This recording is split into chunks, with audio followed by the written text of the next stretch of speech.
Perfecte, president. Doncs moltes gràcies. Agrair la compareixença de Montse i Marc. Molt necessari, ens fem molt nostres també les vostres denúncies i reivindicacions, evidentment, i us les agraïm. Feu una tasca en aquest sentit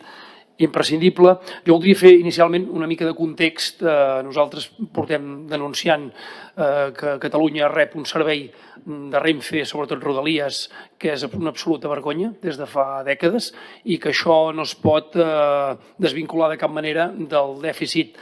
d'inversions, de l'espoli fiscal, però sobretot del dèficit d'inversions, en aquest cas, que la pròpia Cambra de Comerç va fixar en uns 51.000 milions d'euros, del qual els darrers 10 anys el 75% són de l'àmbit ferroviari, per tant, afecten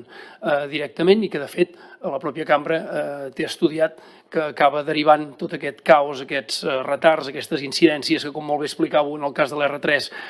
es sumen les incidències pròpies de Rodalies amb el fet de ser via única, i tots hem vist casos molt impactants, per exemple, d'incendis de catenària, etc. Acaben redundant, com deia la pròpia Cambra de Comerç de Barcelona, ho té estudiat, amb la pèrdua, per exemple, el 2023 de 120.000 llocs de treball. Per tant, no estem parlant simplement del benestar dels usuaris, sinó també de l'activitat econòmica. És per això que, evidentment, el traspàs de Rodalies que hi ha sobre la taula, nosaltres, Junts per Catalunya, reclamem que no sigui a mitges tintes, com s'està fent, sinó que sigui integral, que sigui immediat, que sigui amb tots els recursos necessaris i que es faci de la mà d'un operador ja existent i ja contrastat com és Ferrocarrils de la Generalitat de Catalunya, que es faci 100% des de Catalunya i no pas anant a buscar de fer-ho com es pretén amb una filial de la Renfe i després ja veurem com va la cosa. Mentre estem amb aquest traspàs de Rodalies per poder-nos fer nosaltres la feina des d'aquí, no podem deixar des del primer minut de treballar per aquest mentrestant, fer que les obres que hi ha en curs i les millores que hi ha projectades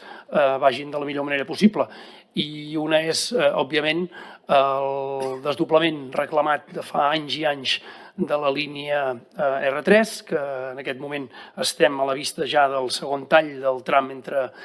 Parets del Vallès i la Garriga i que, com heu explicat, no pot ser que es repeteixin els errors del que va ser el primer tall de finals 2023, principis 2024, ni tampoc que repeteixin els errors que estem vivint i estan patint els usuaris en aquest moment en el tall del túnel de Roda de Berà, que de fet ha acabat redundant amb que es posposi el tall previst per la R3. A Roda de Berà estem veient, també ho heu dit, com no s'ha posat de cap manera a l'usuari al centre, simplement s'ha posat anestèsia, diríem, i a partir d'aquí la gent, evidentment, la gent s'espavila. Es calcula que més del 50% dels usuaris s'han hagut de passar al transport privat i veiem dia a dia els retards i la manca de planificació que hi ha. Per tant, aquest escenari de cap manera, i nosaltres ho vetllarem des de Junts per Catalunya, no n'hi hagi cap dubte, s'ha de repetir en aquest segon tall, com deia, que tenim a la vista a Parets del Vallès, a la Garriga. Cal, i vosaltres ho teniu molt ben detallat en els vostres informes, cal que hi hagi més informació, que no heu de fer la feina vosaltres com veu fer en el primer tall, que aquesta informació sigui per avançat, que la gent es pugui planificar. Cal que hi hagi més busos, però més busos vol dir busos directes, vol dir que hi hagi uns horaris que estiguin fixats, que no es digui cada 30 minuts, i arribis allà i resulta que t'ha marxat un i t'has d'esperar mitja hora, que et puguis planificar. Hi ha d'haver-hi, evidentment, també més bonificacions i amb tot això, diguem-ne, ho vetllarem perquè, com deia, no torni a passar, per exemple, que es queda gent a terra en l'autobús que anava de Vic a Barcelona en el primer tall. Més enllà d'aquest desdoblament, de resoldre, diguem-ne, la part més orgànica d'aquesta línia i de que funcioni el dia a dia, com també bé dèieu, és una gran infraestructura troncal que travessa el nostre país i que, a més, ens pot connectar amb Europa. I jo us demanaria que desenvolupéssiu una mica més. Heu ensenyat un quadre que des d'aquí no acabava de llegir, però aquestes actuacions que van més enllà del resoldre la gestió,